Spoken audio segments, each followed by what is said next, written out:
मित्रों नमस्कार। आज आपका फिर से स्वागत है हमारे YouTube चैनल पर। आप देख रहे हैं प्रेरणा ज्योत को। मैं हूं आपका दोस्त RD पंडित। दोस्तों, आज हम इस चैनल के माध्यम से इस एपिसोड में जानेंगे कि परमात्मा ने हर इंसान को 4 चीज़ें बराबर बराबर दे रखी है। वो है love, peace, divinity and wisdom. प्रेम, आनंद, शांति और दिव्यता। ये 4 चीज़ें बचपन में हर इंसान के पास है और मरने से पहले तक भी है, लेकिन वो संस्कृति की वजह से हम अपने संस्कार में रहे कुछ नॉलेज को सीख करके शिक्षा दीक्षा के उपरांत कुछ अहंकार के बस वो ढक जाता है। उसको हटाने के बाद जीवन में परम शांति और आनंद है। लेकिन हमें इसको कैसे निखारेंगे, इसका कैसे हम डिस्कवरी करेंगे, इसके लिए ध्यानोपनिषद में बताया गया है। एक श्लोक है, यदि शैल समंग पापंग विस्तृण बहुयोजनम भिद्यते ध्यान योगेन न्यान्यो भेद कदाचन। परम मित्रों, आज हमें इन 4 चीज़ों को प्राप्त करने के लिए संसार में बहुत सारे इंस्टीट्यूट में पढ़ते हैं, पैसा कमाते हैं, घर बनाते हैं, संपत्ति बनाते हैं, लेकिन अंत तक पता चलता है ये सारी चीज़ें व्यर्थ जाती है। विद्यापति ने अपने साहित्य में कहा, जतने जतेक धन पापे ही बटेर लूँ, मिली मिली परिजन खाए, मरनक बेरी हरे क्यों नहीं पूछत कर्म संग चली जाए। उन्होंने इस सांझ की बेला में अर्थात बुढ़ापा में भी कहा कि सांझक बेरी हरी सेवकाई मांगते। सेवकाई का तात्पर्य ये हुआ कि जितनी चीज़ों को हम अर्जित करते हैं संसार की, खास करके भोग विलासता की सामग्री, प्रॉस्पेरिटी के लिए संपत्ति, ये सारे चीज़ में हम वो 4 चीज़ को खोजते हैं। किनको किनको फिर से दोहरा दें आपके सामने, प्रेम, शांति, आनंद और दिव्यता को। इन 4 चीज़ों को हम संसार की चीज़ों में, संसार की भोग विलासता की सामग्री में खोजते हैं, अभी तो वहाँ मिलता है नहीं।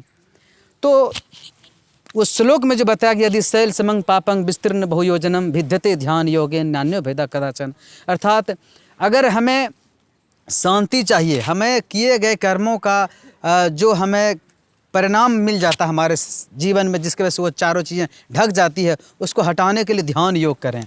ध्यान योग करने से इस जन्म की व्याधियाँ कौन पूछे, पूर्व जन्म के सारे व्याधियाँ कष्ट वो ख़त्म हो जाते हैं। 100 योजन तक कहा जाता है, पहाड़ के समान भी अगर वो कर्म का बुरा परिणाम है वो ख़त्म हो जाता है।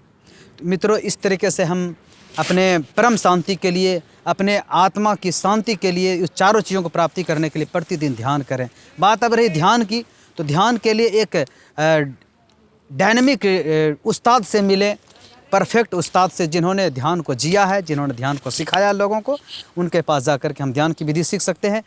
भगवान श्री कृष्ण गीता में कहा है कि गीता ध्यानशील से प्राणायाम परस्य चो नैव चंती ही पापानी पूर्वजन कीर्तानी चो।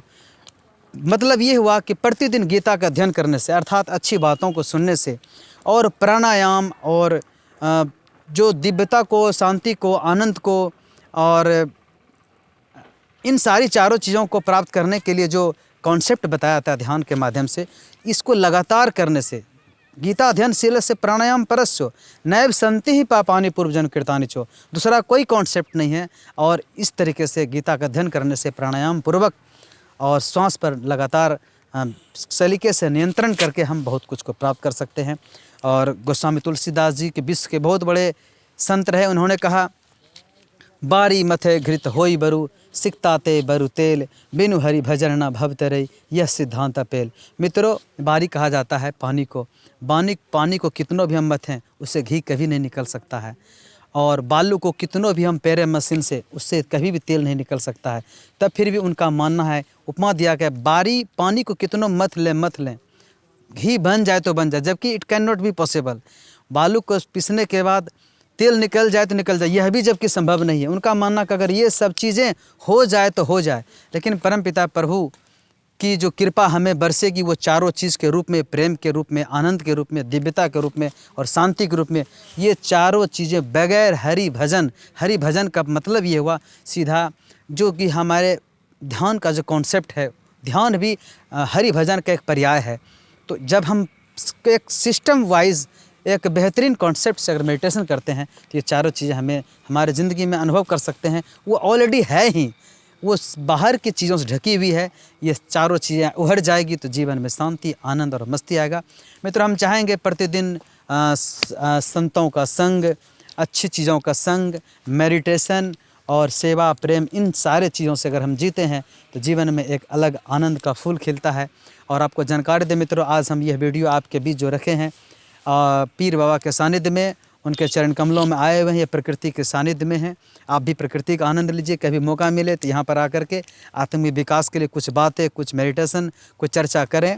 इससे क्या होता है कि बड़े लोगों के चरणों में रह करके हम जब कुछ सीखेंगे तो उनकी भी आभा से, उनके विचारों से, उनके आशीर्वाद से हमारी ज़िंदगी में परिवर्तन हो सकता है।